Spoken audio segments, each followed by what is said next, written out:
Okay.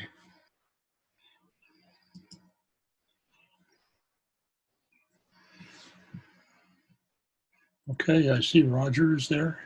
What happened to my agenda? Yeah, I'll use it off of here. Like to welcome everybody. Since we don't have a flag or anything else, we'll just go ahead and go with the treasurer's report. Are you there, Mert? Can you hear me, Roland? Okay, you can hear me. Mert, are you there? Are you still muted? I think she's on mute. Hey, I'm here now. Let me start the video. Hey, Okay. I'm back. There we go. I ran to go see if I could get a hold of Dan. I couldn't get a hold of him, so nothing's really changed this month. I was just looking into our account and was trying to get logged in, and KeyBank switched up their app. Anyway, I propose, if this is okay, one day we change from KeyBank. They're not really user friendly on times that you can go to do any business with them. But that's maybe another time for another discussion. But you have to be there right at 5. They don't have like a 5:30 window. So there's been a lot of times I've had to leave work early to run into the bank and do stuff. So I'm wondering if we can change to a bank that has that extra half hour, but that's just for my convenience. But really, I could probably do the paper fill out and drop it in the Dropbox. I've never done that with money or checks or anything. I haven't really trusted that in my life, but there's an idea for down the road. Other than that, just one more call out, and then I'm going to send everything to the AARL. So one more call out for if anybody wants to be part of the AARL membership. The club does get $15 if you're a new member. If you're within that 2-year, the club gets $2, I think. So I'm trying to remember. Let me look it up. Well, it's like $2 if you've already been a member and you're just renewing. Then Yeah, the club renewal gets is money. $2.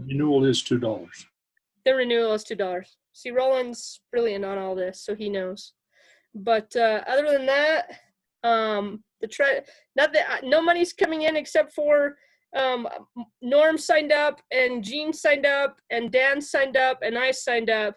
So this next month in May we'll have that increase, and then Roland's got a couple $14 in a check, so we'll have that increase in money as well. But other than that, yeah. Okay. Did we do anything on the square, Roland? Okay, so I can talk briefly to testing. Yeah. You know, we did the one remote test, online test, worked out quite well. Tyler, passed the test, and we got all the paperwork through, and first time, no issues, went right into the FCC database. I was quite happy with how quickly that happened.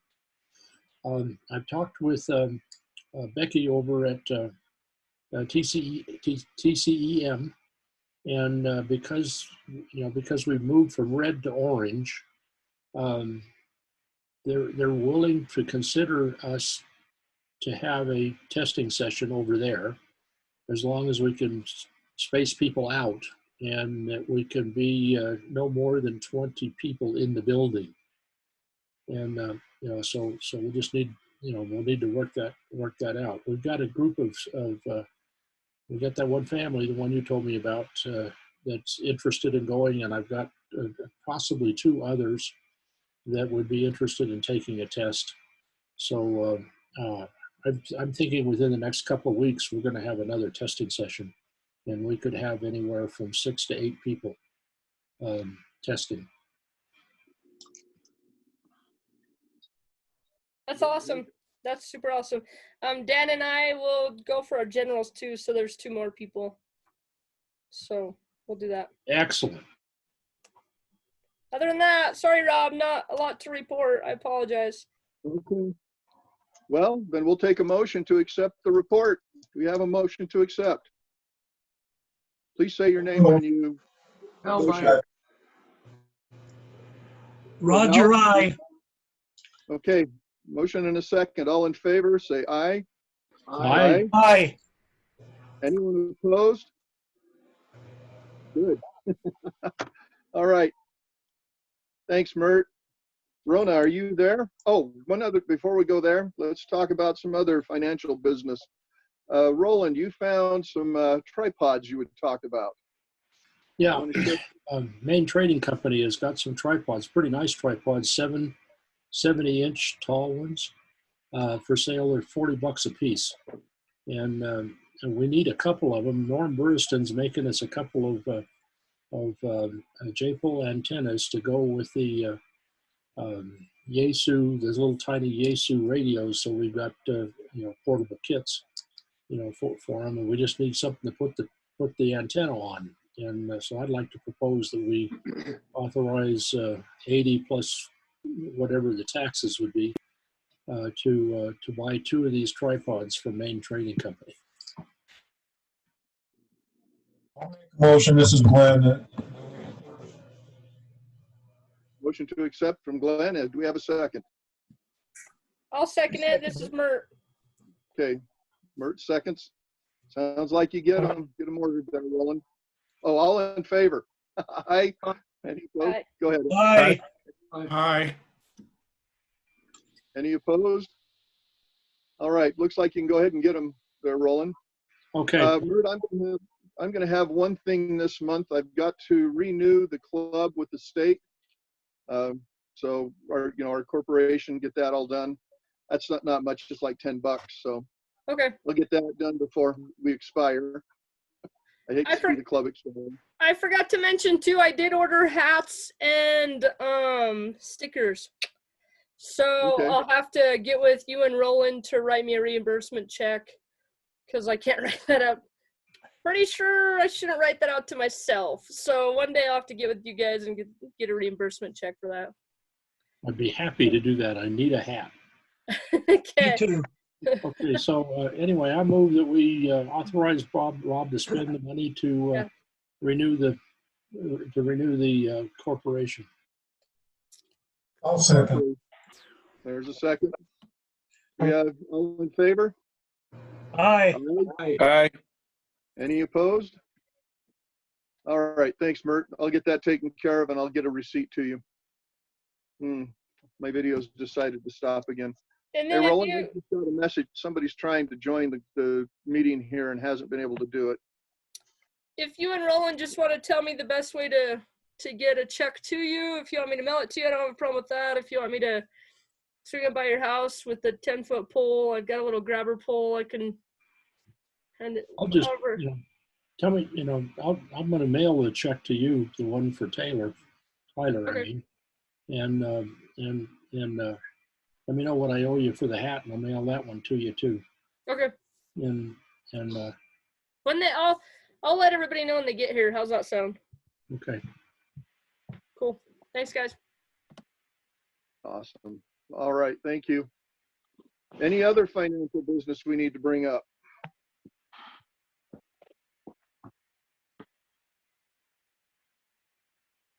Looks like Joseph is taking the screen right now.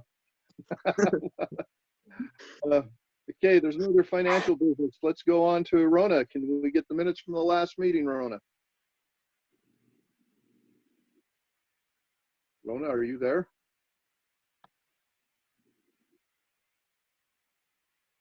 Make sure you go off mute, Rona. There she is. Yep, she's still muted. Hi, Rona. There Okay, you am go. I there? Okay, Yep. you're there now. okay. So the minutes from the West Desert Amateur Radio Club held through Zoom on April 1st, 2020. President Robert Andrews began the meeting at 7:02. The treasurer's report was given by Mert Russo. She also told about the AAR membership registration and how they reimburse the club money with each new membership. She's also working with the company to put the West Desert ARC logo on hats and window decals. Motion to accept report by Roland Smith, seconded by Norm Burson. Treasurer's report was accepted by the club. The minutes of March were read by Rona Boutwell. Motion to accept made by Glenn Murray, seconded by Mike Stewart. Minutes accepted by the club. Roland Smith reported that the club how the club assisted when the earthquake occurred in Magna. He also informed the club that on May 2nd, exercises were postponed. Nets would now be held on two times a day at 1 and 9 o'clock for the time being. For the presentation of the meeting, Roland Smith did a presentation about the Orion Damage Assessment Program. Robert Andrews opened with a discussion for options of mesh networking for a virtual technician class. Meeting was adjourned by Jim Osterfield motioning, and seconded by Casey Stevens. Meeting was adjourned at 8 p.m. Okay. That's it. Motion. That's it, huh? Motion to Yeah. accept those. I'll move, so, this is Glenn. Okay, Glenn has motioned. Do I have a second? Second. All right, we got a second from Norm. All in favor? Aye. Aye. Any opposed? Bummer, Ronan. Nobody wanted to be the secretary next year. Ah. All right, thanks, Rona. All right, tonight we want to just talk a little bit about grounding for your site, and I think it'd be good to, we got a lot of hams here with a lot of experience, and I'd like them to share some of their ideas and methods that they've used to create good grounds on their radio station, protecting them. I have a nice little device here. Of course, most of you probably know what it is. Little, turn it over here so you can actually see the letters. I actually have more of these kicking around somewhere. I used to do cells of these, so I had bunches of them from Polyphaser to use for when I go out and do cells. But of course, that's just for your cable. That's the only thing that takes care of is the antenna feed line. And there, even with that, you've got to have better grounding to make sure that it stays, it's properly done, before it gets into the shack. Anybody else have some thoughts on that? That is on that southern end. Those properties, we could prohibit those lots that are in the remediation from being sold off and developed. However, in phase one, that's already ready to move forward. And so this wouldn't prohibit them from moving forward on any infrastructure, but if anything came forward, we can always provide an update to the planning commission. That's just one thing I'd like to point out. I just want to make a comment that the EPA has officially turned that watchdog responsibility over to the Tooele County Health Department. The Tooele County Health Department has done a great job. They have been surprised that the EPA has come back. Got somebody else in there. Clint, there we go. There we go. I just had to find the right person to mute. I think that was. Okay, yeah. Thanks, Roland. Thompson.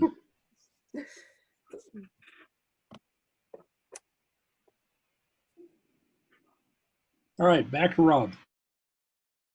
So I'm intrigued. I've got a question. I'm intrigued to know the best way to ground it out, like ground.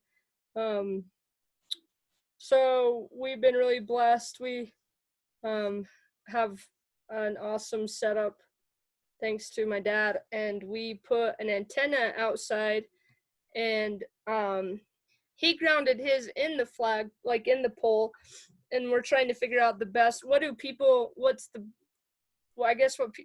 people, how did they ground it?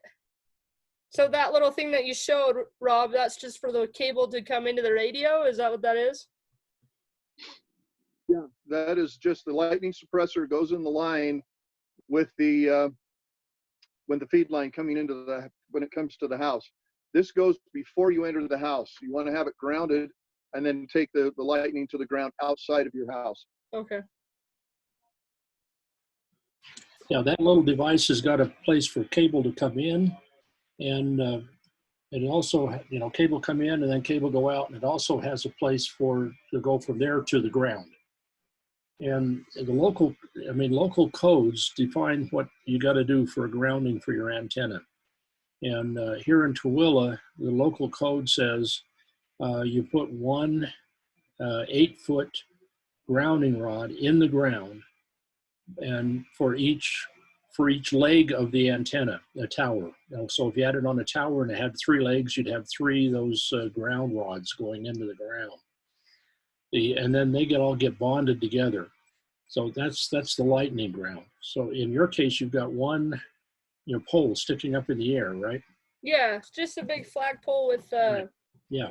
antenna on the top. And so you would drive a grounding rod into the ground, and you put that one of those little gas devices, one like Rob was showing you, and you know, down to the base, and then connect that to your ground rod. That makes Now, sense. I guarantee you that it'll make a difference to the noise level in your radio when you do that. We'll do that. We'll do that this week. Rob, show that little device again so Dan can see. He just walked in. He was out. Okay, there it is. Yeah. Can you see it there? Mm-hmm. This is actually a Cushcraft device. But say we just, they told me to throw the trash away in the radio shack and when I worked out at the Chem D-Mill plant, and this was part of the trash they wanted me to throw away, so I did. I threw it my way. I have a question, Rob, about the lightning arresters. So you can get, if you go on Amazon and look up lightning arresters, you can get them from $20 all the way up to $80. Is there any difference in performance between those super cheap ones and the really expensive polyphasers and those kind? Yes, there is. There's a lot of difference in the quality of them. Now, polyphaser, I don't know if you knew this, a lot of their engineers actually went over to time protection. So time has actually got some really good quality lightning suppressors too now. I was hoping to go to IWCE and get with those folks and get some additional information. Unfortunately, COVID changed my plans. We shut down Vegas, so we couldn't go. But, you know, there's a lot of good quality equipment out there. Basically, think about it this way. You get what you pay for. Anybody can build them. We had a little story here about how important lightning protection is, and it's not just on your feed line and your antenna tower. Back over in Colorado, the Aurora Repeater Association, we lost our repeater up on Guy Hill, and we went up there and it had taken a lightning hit. It didn't even hit the antenna. It hit the power line about 1/4 mile away. Traveled through the power line, wiped out the power supply, and I told them we should get the controller checked out, and they said, "Oh no, it's working fine." Well, a week later, it failed. It had taken a hit too. So without the lightning protection on that line, it cost us about $3,000 to get everything fixed and replaced. I tried to, go ahead. One of the other things that makes a difference, Tyler, is the amount of power that you can put through the lightning arrestor to the antenna. The less expensive ones are down in the 100, 200 watt kind of power rating. The more expensive ones are, you know, will get you up in the 1,000, 1,500 watt kind of an area. If you put the wrong size in, like you put something, you know, good for a couple of 100 watts, and you put 500 watts through it, you'll send it all to ground. You know, kind of affair. The DX Engineering is a really good source, you know, of these things, and DX Engineering has, you know, polyphasers and alpha deltas, and you know, when they're in the $50 to $90 kind of a price range, and you know, for being able to run power. But you know, I don't know how you would not want to put one in. And if you lived in Texas all the way up through the tornado belt, you'd want more than one.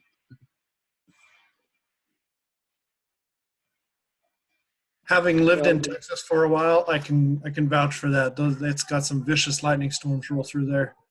You can stand outside and it looks like it's daylight because there's so many lightning strikes going on around. Yeah.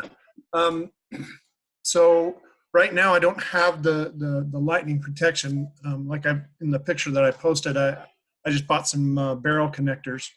And so I do have a path to ground, but there's no protection from any kind of surge or anything. So I'm about halfway where we need to be on that, I think. Well, the advantage of this is if it gets on that center conductor, you've now got something that's going to take it away from your radio and put it to ground. It'll actually short out and go over to the ground and take it out that way. Going back to that story about, after we got the $3,000 controller replaced, we sent the one that had been damaged in to be repaired. And we got another lightning strike. Once again, didn't hit the tower. It hit the telephone cable. Came in, took out our brand new controller. Another $3,000 controller went out. Fortunately, we got the other one back. We were able to send that one back in to be repaired. But after that, they decided that maybe the $300 I was talking about to put lightning protection on telephone line, power line, and the antenna was worth the investment. And that's the whole thing is, it seems like a lot of money until you take a hit that takes out your radio. Always good to try and protect it that way. I was trying to find the picture here and I can't find it. Had a friend of mine over in Colorado, when he put his in, he put up a tower. He used actually Roan 45. So it was a pretty heavy duty tower. I think it took like 8 yards of concrete to put in the base. But he had a metal box on his wall that he had all of his lightning suppressors attached to, running down to the ground. That's one of the other things that they used to tell us. I don't know if it's still the same, but to use a wider strap of copper coming down to go to your ground, because lightning rides on the surface of the conductor, not in the center of it. Hey there, I have a granddaughter just showed up. But oh yeah, be careful. Lightning rides on the surface. It's skin effect, and the more surface you have, the better you're going to dissipate that electrical charge. Now the stuff like when we built the tower sites for Denver International, they're all actually west of the airport. They use 2-inch wide strap on all of their grounding. So, lots of different things you can do. That is a lot of money. Most of us aren't going to have a 100-foot tower that's going to have, $10,000 worth of radio equipment sitting at the bottom of it. And I shouldn't say anything's better than nothing. I posted a document on the Facebook page on grounding. Let me see if I can share that here real quick. Okay. Let me see here. Here we go. Hi there. Okay. Oh. There we go. This document is it's really a pretty decent document. It talks about your grounding, lightning protection. And one of the things they had in here, it says doing it wrong is probably worse than not doing it at all. So make sure you do it right. One of the things I ran across with even out at the Chem D mill plant was what happened here?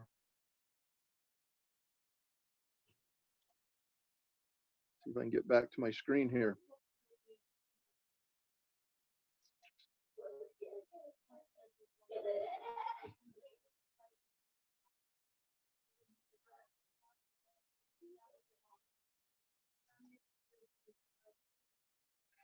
It's not going to let me change it back anyway. One of the things you have to kind of watch for is make sure that you keep your ground so that the current flows towards ground. When I was out at the Chem D mill plant, I had a couple of engineers go up with me to look at some cabling, and that's one of the first things I spotted was that they actually had the cable looping back, back towards the tower instead of following towards the ground. And that's a no-no, because lightning doesn't like to turn. It likes to go in a straight line and get out, go to the ground. Anytime you put something like that in there, you run the risk of having more issues with it going back into the equipment or blowing it out. I've actually seen antennas that have been blown apart by lightning strikes. So you want to make sure you kind of protect yourself from that. Oh, Roland, I'm trying to figure out how to get back out of this so you can see my face here. Okay, I mean, we can see your face on your other, on your phone. The, Oh, can you see it? but I think all you got to do, I think, is go up and click the X on viewing, on showing your screen. Oh, okay. And, you know, while he's getting out of it, I'm going to tell you, the other thing I'll tell you There is we go. I think I got it.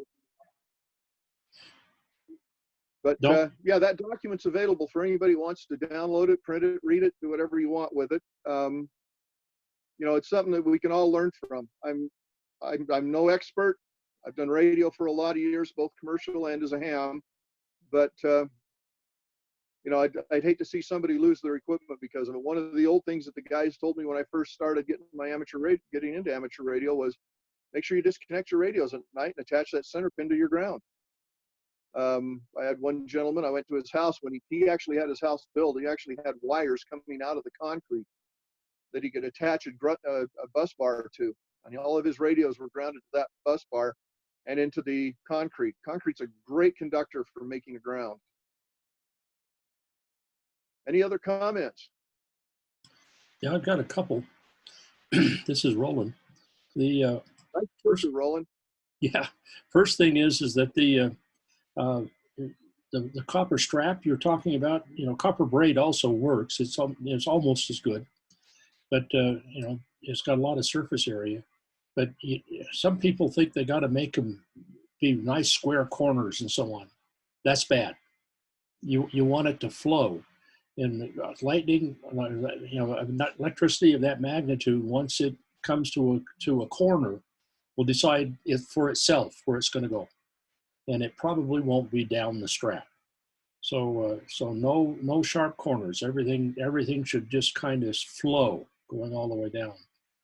The other comment I have is, you know, even though I've only got a couple of antennas up, I have an antenna switch, and the antenna switch I've got has got the ability for me to turn to a position that puts it to ground and disconnects it from my radios, and that's, you know, that's a worthy investment to you know, to be able to do that. Not only have the lightning arresters, you know, outside of the house, but also being able, when you're not at the radio, I just switch the antenna switch over to ground, and the antennas are run to ground and no longer coming into my radio. Back to net. Yeah, it's, you know, there's a lot of things we can do to protect ourselves, and that's probably a big one. I mean, it's not just in the radio in your shack. I mean, Joseph, are you there still? Joseph out there, he was working on his car. He was getting a lot of noise from his radio when he would try and listen.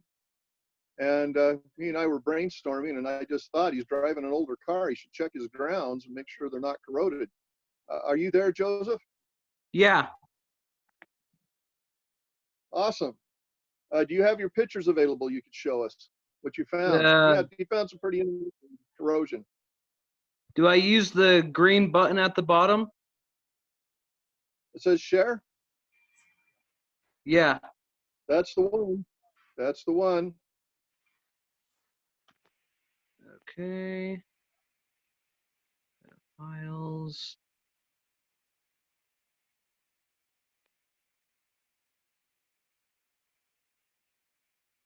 Okay. There, you get it? I think right there. Okay, there it goes.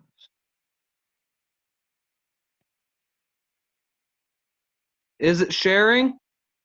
Yep, we see it. In fact, you can use your fingers to pinch and zoom it up a little bit and talk to people what we see. Oh, there you go. Yeah. Now, that's pretty grody. Yeah. It's a heck of a lot quieter now. Yeah. Do you have any after pictures? I don't think so, but it looks a heck of a lot better than it does now, and it's almost completely silent. Yeah. Nice. Okay, quick question for all of you hams out there that know a little bit about electronics. What defines a capacitor? This. Yeah, two conductive surfaces with a dielectric between them. Look at all that dielectric there. Yeah, Nice I'm RC. surprised your car even ran. Yeah. Tell Yep. them about what kind of voltage you're getting now, even when you transmit. Voltage, it would actually drop Yeah, it. It didn't drop as much when I put a new alternator in, but this is a lot stabler now that it's clean. Yeah. So thank you for sharing that, and glad that it's working and cleaned up your radio for you so you can actually hear now. That's Yeah. kind of annoying, I know. Yep. All right. Thanks, Joseph. Yep. Anybody else have some comments out there?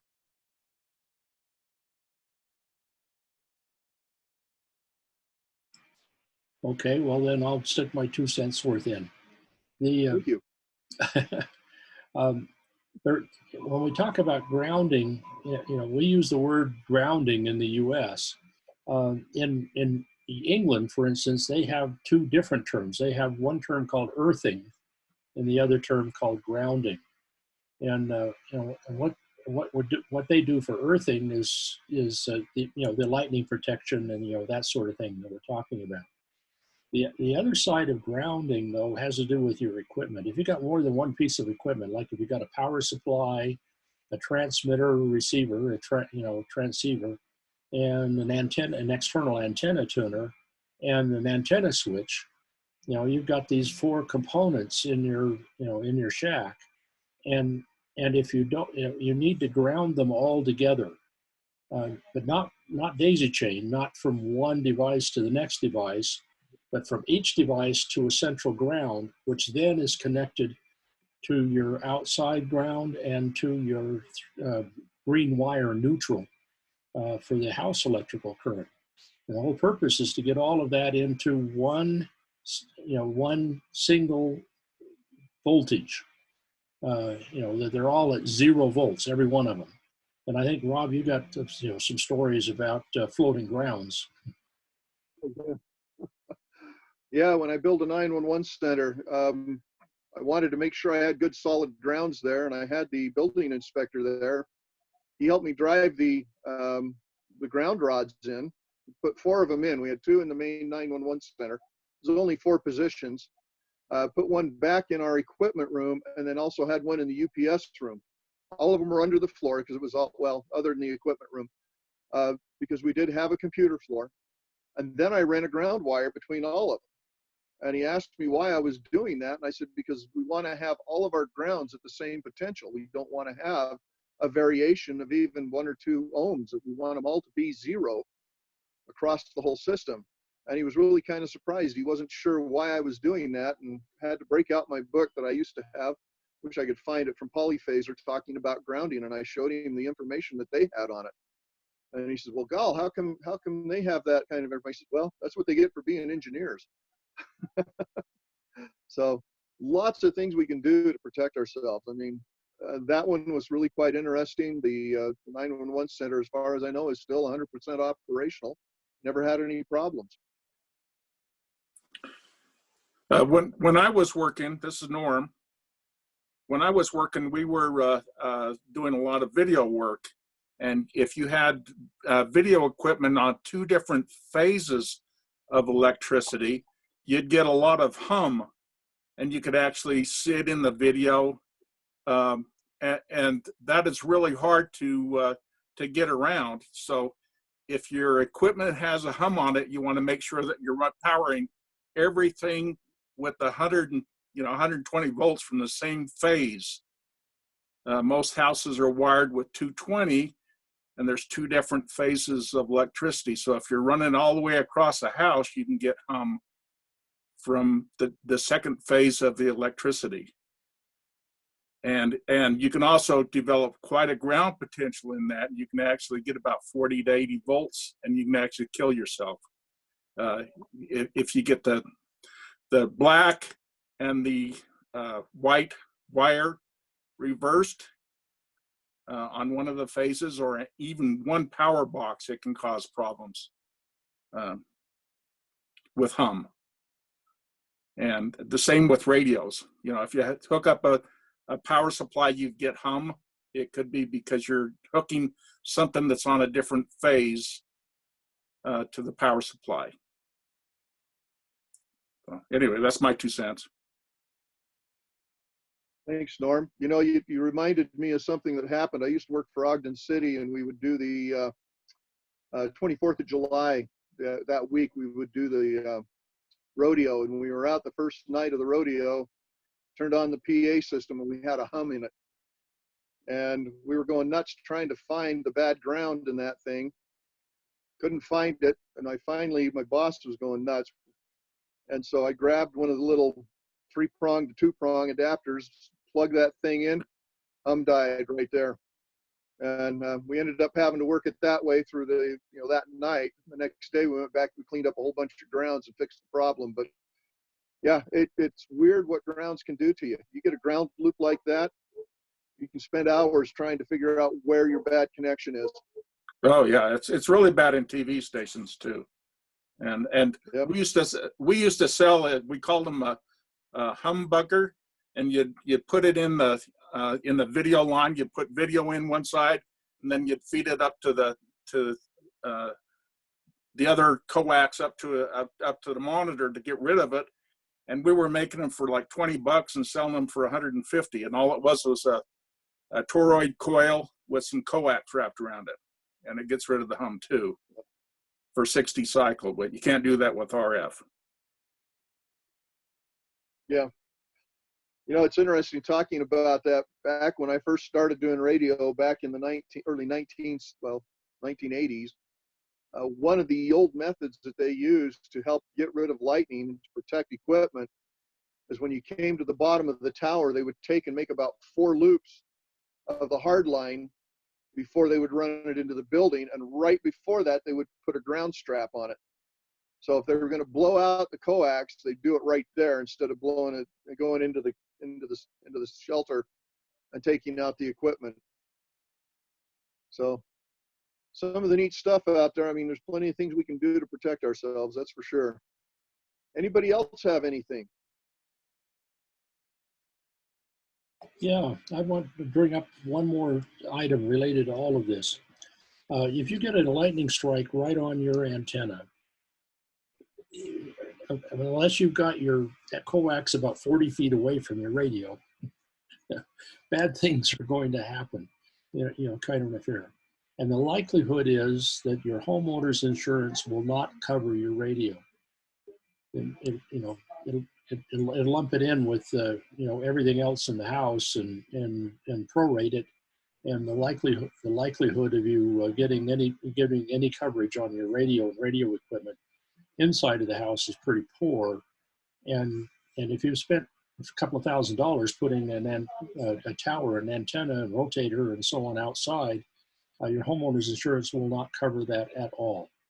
So the question is, or the answer is, where do you find your insurance? And the answer to that is the American Radio Relay League, the ARRL, the thing that we've been championing for people to take a look at. I'm trying to, my internet is right now swamped with all of this video going on, but I'm trying to bring up the insurance page from the ARRL.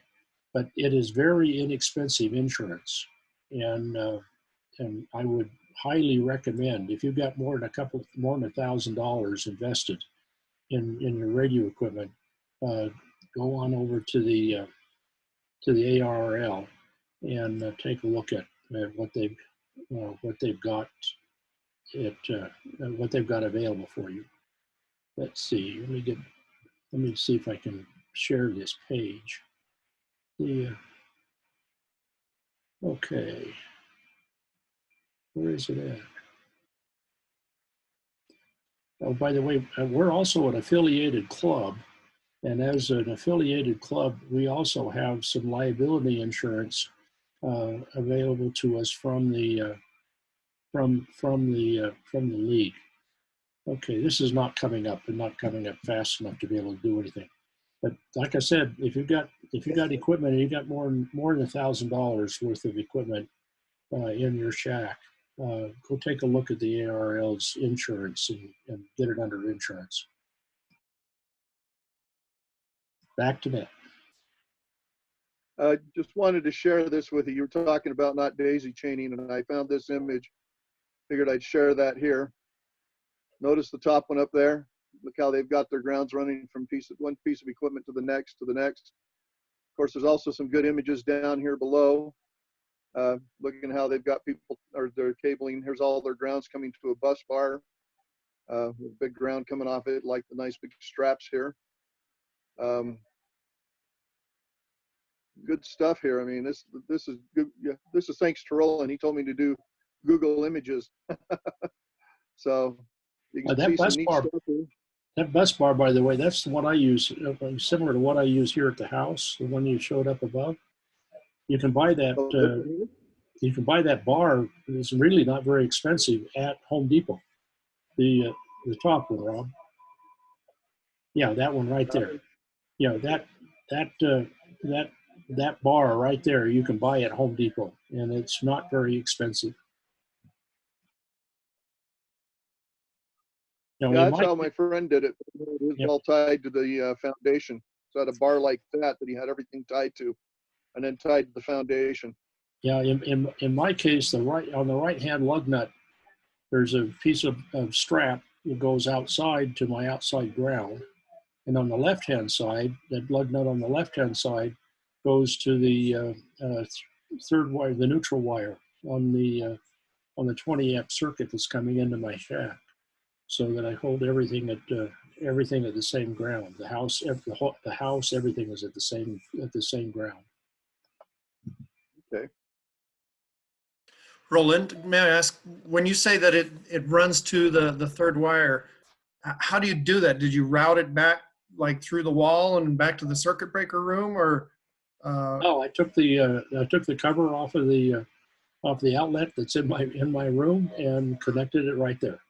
Oh, okay, that makes sense. And that's much easier. I have a talent for doing things the hard way, so. it's easy to do them the hard way. Getting the strap out of the house and out to the ground was more than a little bit difficult. Now code says, right now that you should put the ground rod in the ground vertically. But there's been a lot of recent study that goes on. I was telling Rob this, that they're finding that a grounding rod that's in a trench a foot deep, horizontal, is equally as effective as one driven 8 feet into the ground.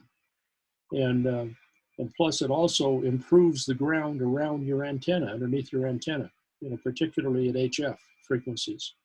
So if in our soil here in Tooele, which is really rock and a little bit of soil, trying to drive a rod 8 feet down into the ground is pretty tough. But it is not so tough to dig a 1 foot trench 8 foot long, lay the grounding rod in that, and then cover it up. And water it well, and so that it gets nice and compacted around it, and you've got a good effective ground. All right. Hey, that was good advice, because I was thinking of how I was gonna shove an 8 foot rod down my yard when it's all rock. So thanks, Roland. In your case, I just put it a foot deep along the side of your foundation. Yeah, we'll do that. That's brilliant. Thank you. Thank you. Yep. When they backfill, put it in. It's interesting. You can actually do grounding on solid rock. I worked with a guy out of Estes Park in Colorado. He actually goes back. He actually has a little history here in Utah. It used to be there was a tram that ran up to the top of Mount Ogden. That goes back into the 60s, 50s and 60s, I believe. That tram that guy was the guy that built it, and he had people wanting to put their radios on top of his mountain there in Estes Park. It was solid rock. There's no way to do it. We ended up having to do a wetted ground system for him. But of course, I didn't pay for it. I just helped him figure out what he needed to do because we were trying to put some Wi-Fi equipment up there. We're doing wireless internet, you know, the WISP stuff. And it was quite interesting how it ended up. It cost him about $40,000, but he told me once he got it in, all those people that kind of hemmed and hawed about doing it were more than happy to pay him. He's probably making about $100,000 a month off of his little his solid rock mountaintop there. All right. Anything else for the club tonight? How about we talk a little bit about upcoming events, Rob? There we go. Good idea. Yeah, because we got field day coming up here in just a very short time. The Rex Carr and Norm Burson, you guys are on. Any thoughts related to field day? Well, when is it? It's always the last full weekend in June.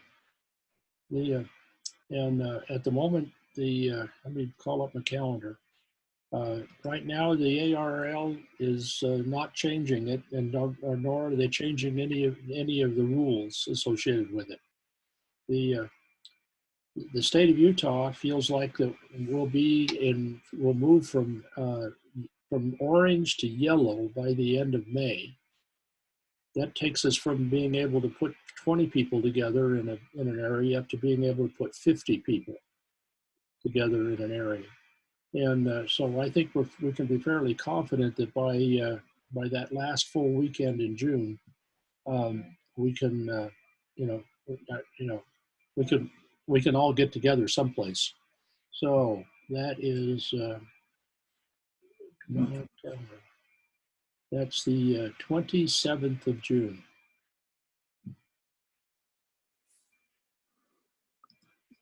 I don't know. I think the Grantsville worked out really well last time.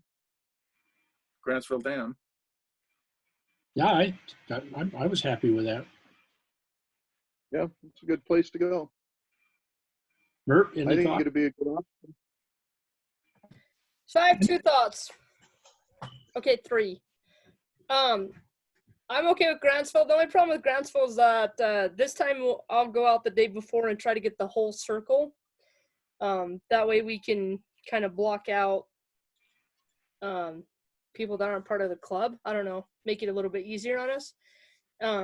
Second thing,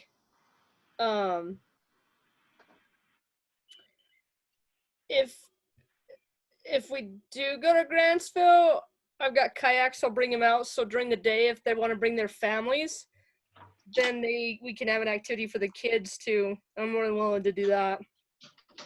That way we can get the kids involved and more families involved too.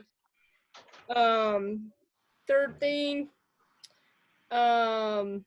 I'll make sure that the Parks and Recreation guy is highly aware before we go out there, because man, he was a bear last year. So I'll make sure that Mark McKendrick knows to talk to Dave and let Dave know that it's been approved. So yeah, that'd be good. And in fact, if they'd like, I mean, you know, we can pay the fee. Yeah, right. Yeah, and pay the fee as a club. We just rent that whole circle and just pay the fee of the club. Right, that's what I'm thinking. Now, so we've got, you know, we have those two wire antennas, and I brought them home and put them up in the air here. There's a 20-meter antenna and a 40-meter antenna, both the wire antennas, and they both work really well. The 40-meter antenna was too long, and the 20-meter antenna was too long, but I've trimmed them back, and they're they're really nicely resonant at 25 feet in the air. We've got that flagpole on the side of the trailer. We've got two more flagpoles that are available to us, and your dad's got one. Yeah. You know, he can put on the on the back hitch of his car. So we should be able to get both 20 and 40 meter antennas up in the air. And the other thing is that the kayaks are all in an enclosed trailer. So if we threw another radio out of that trailer and threw the antenna and threw a radio in our enclosed trailer, then we could have two enclosed because that was the number one thing is in the trailer it just got really loud, like a lot of. So if we unload the kayaks out of our enclosed trailer, then we can throw a table and some chairs in there, and then it won't be. I mean, I don't know if they will jive I don't know, radio wise, that's up to Norman, Rex, and you, Roland, and Rob, and. Yeah, but we can, that would be good because that would allow us to separate those antennas a little bit. Yeah, and it was chilly enough that you wanted to be in the trailer last year, you know what I mean? So, I don't know. And the pavilions themselves are not very usable, so. Yeah, and I'll go out the day before and clean them up. Yeah, because. We'll go out the day before as well. We'll take our motorhome out and set it up the day before. Yeah, because if we can just get those swallows out of there, then yeah, that'll be good. And we also mounted on the side of the trailer is a 4-to-1 balun, and it's intended for a long wire antenna, just to string a long wire. And so if we string that one out, we could probably get on 80 as well. And but the other thing I'd like to see us do, the radios, this VHF, UHF radios that are in the trailer, they're D-Star capable, and we need somebody to go learn how to do D-Star, and get on D-Star while we're out there on field day. Yeah. Does anybody online have any experience with D-Star at all? Yeah, I use it. I haven't used it for quite a while. So Glenn, you have used it, right? Yeah. And so you're familiar with how to connect to a reflector or whatever. Yeah, once I read it up again. I haven't been on D-Star for probably 9 months or so. Okay. But yeah, it's not hard with the power. I mean, the repeater is right up there on Farnsworth. So. Yeah, well, there's going to be a couple of very active reflectors on D-Star over that weekend, and so and anybody with a technician license can operate there. Yeah. And I have a radio that's capable of doing 2 meters single sideband, and we might want to think about trying to do a little bit of that as well. The thing I really liked about the Grantsville Roland is that it was so close. So if you could come out for an hour or two, I mean, you could come out, bug out, come visit, jump on the radios, and then, so that was nice because it's close. Okay.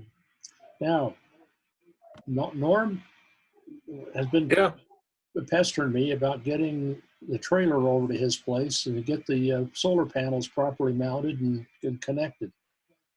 Can we maybe pick a day to do that? Sure. Yeah. Anytime, Roland. We can just go up and just give me a call. We go up and I can just drag it home. I just need the gate open and drag it home. But but we got some more stuff we can do to that trailer in addition to getting the solar panels mounted on it. So is anybody interested in helping do some of that stuff? So one of the things we need is in the back side of the trailer, or the back passenger side of the trailer, if you will. We need to hang a piece of 1/2-inch plywood up there so we can put some mounts, and we can hang up some of the power cables and antenna cables and that sort of thing, get them off the floor. And also a place to strap down the spare tire. Because this year we do have a spare tire, Rex. So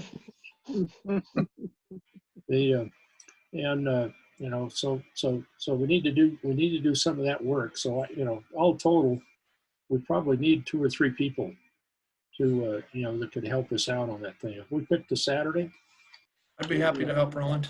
To do that. Okay. That work for you? Okay. I just want to make sure nobody's got COVID because we're Absolutely. all old.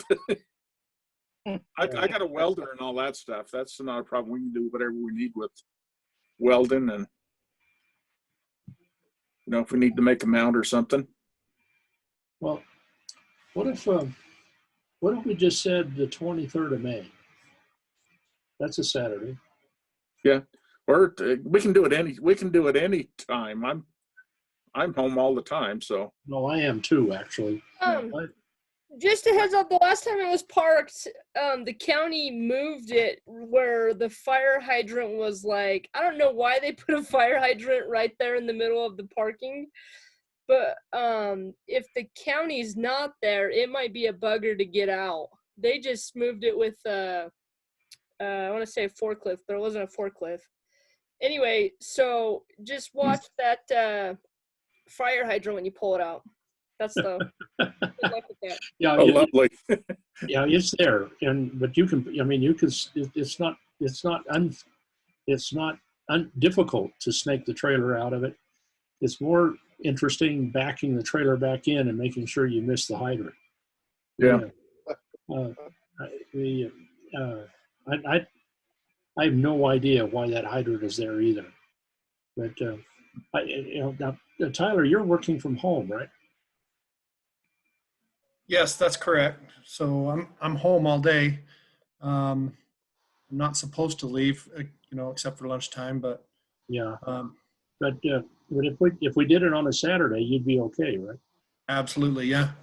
Okay. And I don't have any specialized tools or experience, but I'm ready to learn. Okay. Anybody else interested in being a part of this little exercise? I'd be Oh. interested at the time. I'll help what I can. All right. Okay. Now here's the deal. Anybody not feel well, you don't come. Here, here. Yeah. Absolutely. All of us are in the, everybody except Tyler is in the category of vulnerable. would be an appropriate word. All right, well, let's plan the morning of the 23rd for sure. And That's the weekend of Memorial Day weekend. what's that, Glenn? 23rd is Memorial Weekend. They're Yeah, that's around. Oh, it sure is. Well, that doesn't work. How about the 16th?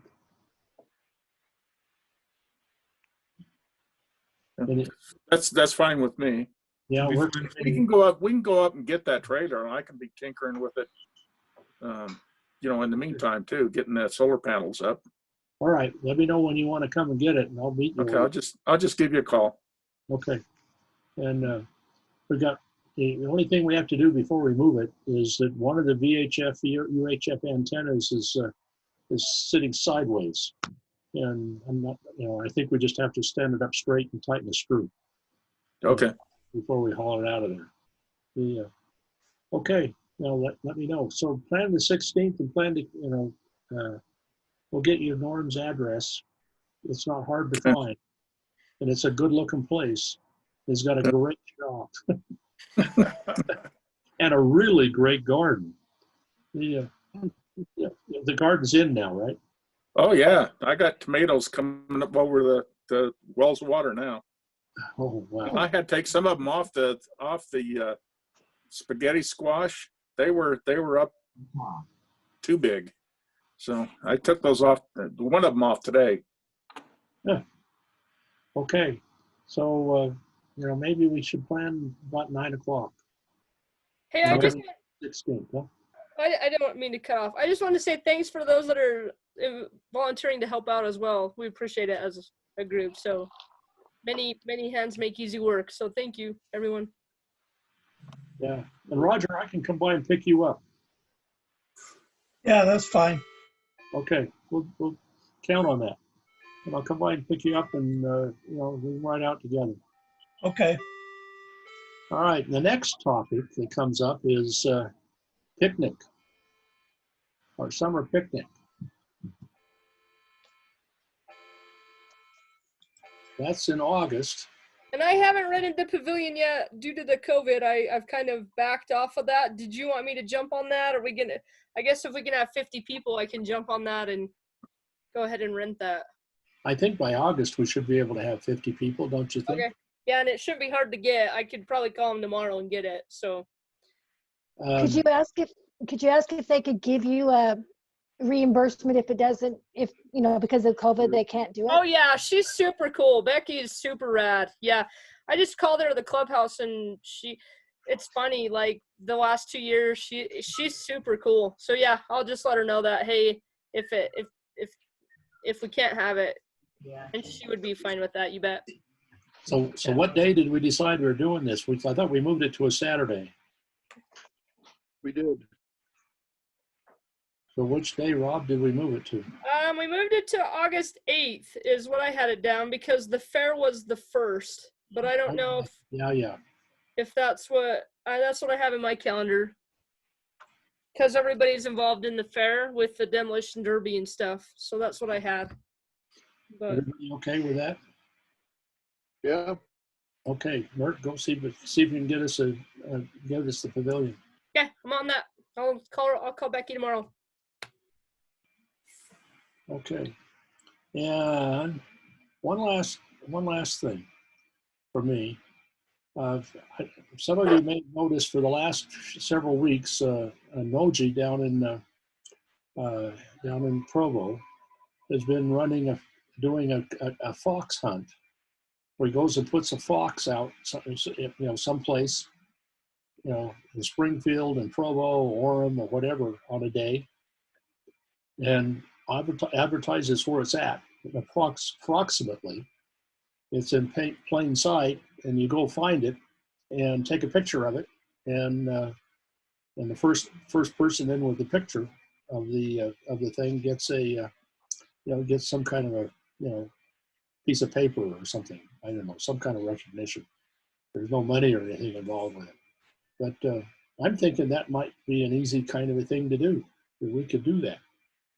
I mean, I could do that if anybody's interested. I'd be happy to put a fox out. Sure. As long as I'm not going. Rona, you ready to go fox hunting? As long as I learn better how to tune in to find the right direction. That's something I need help with. Yeah, so essentially what you need to be able to do is when you get really close to it, you need to be able to tune slightly off frequency, which attenuates the signal, obviously, and gives you more directionality. But anyway, I was just kind of thinking that maybe by the next day or two, I could probably figure out, how to put a fox out there that's got a little bit of a signal, not a lot, just a little bit of a signal, and tell you, give you a kind of a square mile area where it is. Go find it. I've already got my directional antenna finder here, ready to go. Okay. Well, we might see if we can put one down in Stockton. I don't know. But I think this would be, kind of a fun little thing, and we'll, let people know approximately where it's at. I think Noji's come up with quite a nice little idea. Get out, be able to do something without having to interact with other people. So how far will the signals transmit? I'd like to set it up so that the signal can be easily heard outside of the area that it's in, but not all over the whole county.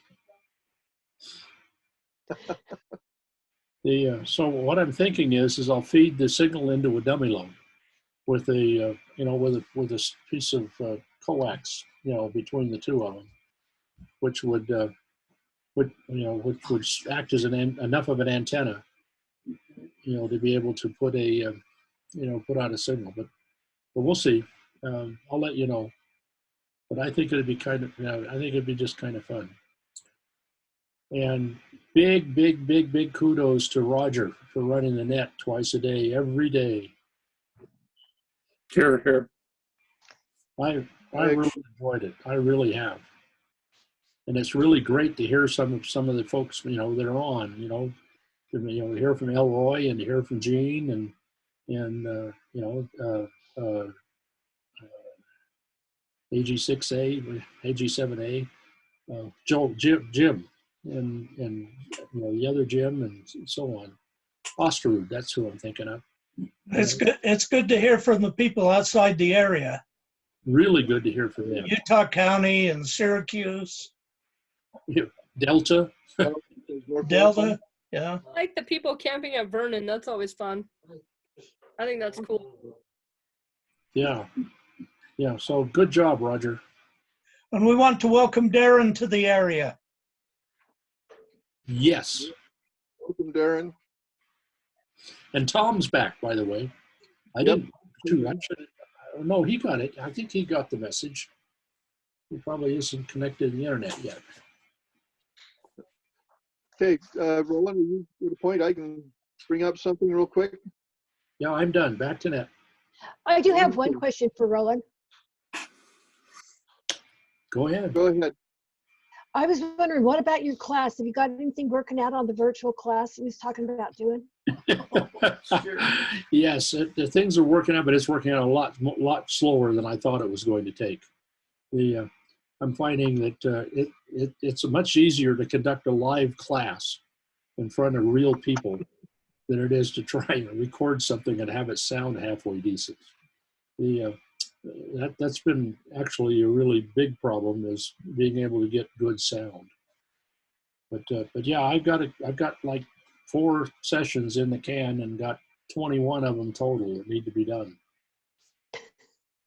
So have you had very many people sign up? I know I put it in and put on the Facebook and stuff, several different places, and there was people that were interested in doing it. There's like 10, somebody, 10 and 12 people that are emailed me about it. So yeah, it's coming, but it's coming slow. All right, Rob, I'm done. Okay. You're on mute. And I think that was Clint Thompson, wasn't it? Clint, are you still on? You kind of cut out. We may not be able to get on here.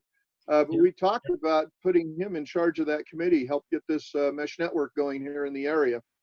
If he's willing to accept that, I'd like to make a motion that we put Clinton on the committee for the mesh network in the Tooele County area. Do we have a motion to accept that? I'll move. Tyler. I second it, Roger. All right, thank you, Roger. Sorry, Clint, he's supposed to be on. He sent me a message, said he'd be on, but he was on before. He was for quite a while. No, he was, and I just messaged him that he was going to be back on, but he may not be able to get back in. But I'd like to have him help. He just came up. What's that? Yep, he just came up. There he is. There he Hey, is. Clint. Hello, There you Clint. are. Hello. You made a motion and had a second to put you in charge of the committee for the mesh network here in Tooele County. Are you okay with that? To put me in charge of what? Network committee for the club. Oh. The Mesh Networking Committee. Oh, well, I could. What would that entail? Really help us get it going. Go ahead. All right. Okay. And we getting anywhere with being able to get a mesh node up on your Clint, we get anywhere on being able to put a mesh node up on your building? Well, yeah, we were well on our way. Thomas Carlisle came over. We assessed our roof and looked at what we might need, created a list, and I was about ready to buy it all, and we all got sent home. So I just got approval for, I think, the last few items, and so I should be able to buy everything in order to put the node up, in order to install it at some point. But I will have all the equipment. I've got to purchase it all by the 15th. So now I'm not a huge expert on any of this. I do realized the value of being able to put one on our roof there. And so I wanted to set the equipment and the space aside in order to make that happen.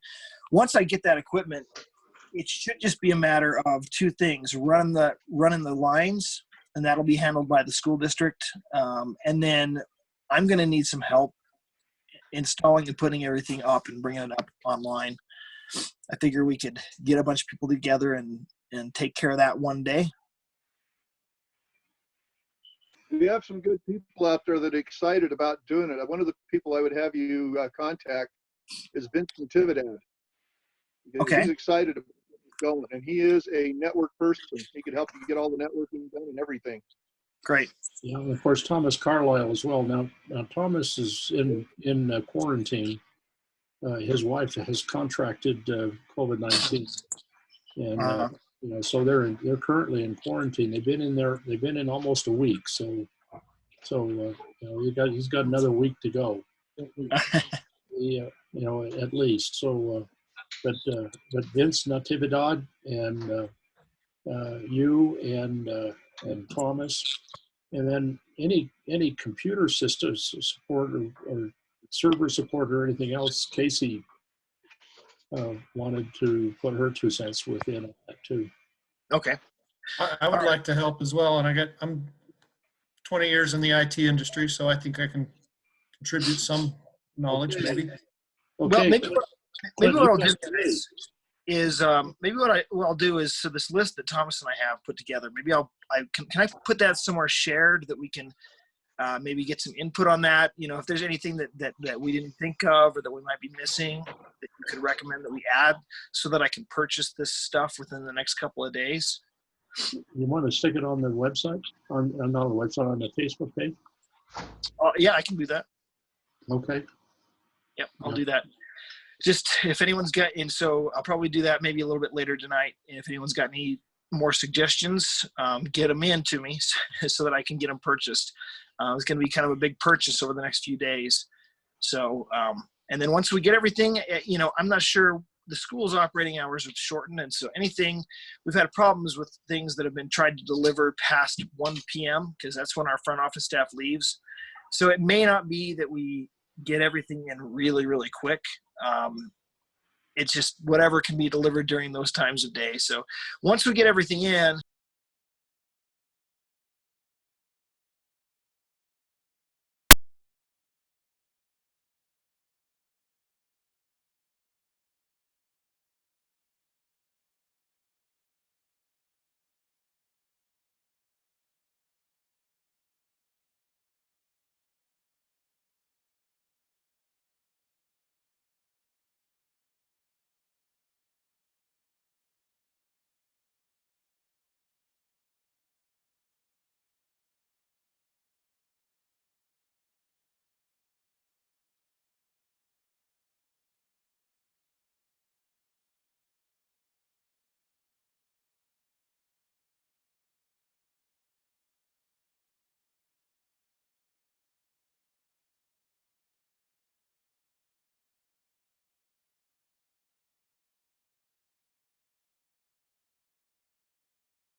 I think it's first come, first serve up there.